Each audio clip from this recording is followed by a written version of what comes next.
Right, hello everyone. Apologies, this is coming a little late in the day since it's about, 2 weeks or so till I actually take off.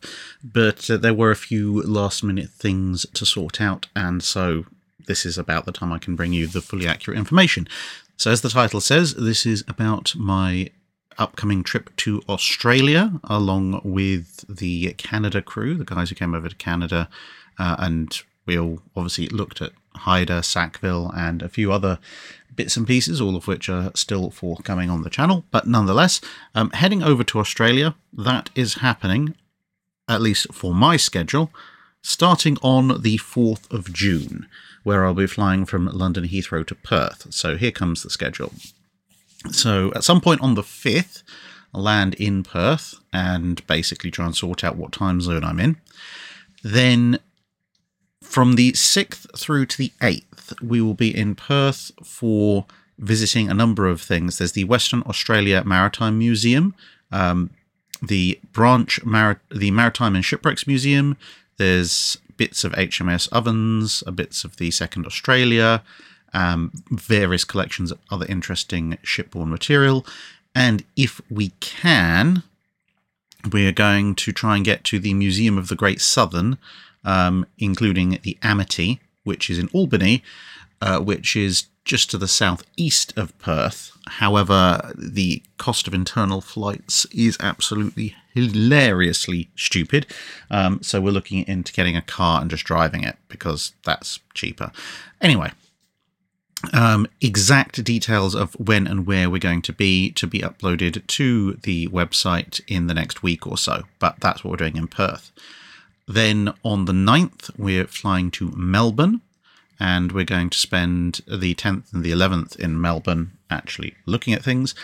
So in Melbourne, there's HMAS Castlemaine, the last surviving Bathurst-class corvette, which is just a little bit away in Williamstown. And there's also the Polly Woodside, a 3-masted iron-hulled bark. And from Melbourne, we will be then flying on the 12th to Brisbane. And in Brisbane, there is HMAS Diamantia, which is a River-class frigate at the Queensland Maritime Museum. There's also the Forceful, a period tug, and a number of other large collections of maritime history, bits and pieces. And at some point, somewhere along the East Coast, there's also the wreck of the Cerberus. I'm not entirely sure if that's Brisbane or Sydney, or wherever it is. But wherever it is along the route, we're going to try and find the wreck of Cerberus. And well, you can't physically go there, but we can at least film it. I'm taking my drone. Then on the 15th, we fly from Brisbane to Sydney, and we're there 16th through the 19th, which is, along with Perth, the longest set of stays. And there's a lot to see in and around Sydney. There is the Royal Australian Fleet Air Arm Museum, and then you have the Australian National Maritime Museum, which has HMS Vampire, the daring-class destroyer of just immediately after World War II, HMS Advance, there's a lightship, the Carpentaria, I believe that's how it's pronounced, ex-HMAS Sleuth, now named Ina. There's a replica of the Endeavour, Captain Cook's ship, or one of Captain Cook's ships, and a whole slew of other vessels, including a vessel that was used by special forces in the Second World War, as well as HMAS Onslow and the Spirit of Australia. So quite a lot on our schedule, a lot of different ships to visit, and as I said, a firmer schedule of exactly which days we will be at which places will be posted on the website drakkenfeld.co.uk within the next week, once we've nailed down exactly who's going where and when and how and what. Obviously, any Australian fans or subscribers who are in the area, one of those 4 areas, you're perfectly welcome to come and say hi. I'll also be updating my Twitter account each morning, saying exactly when and where we're going to be.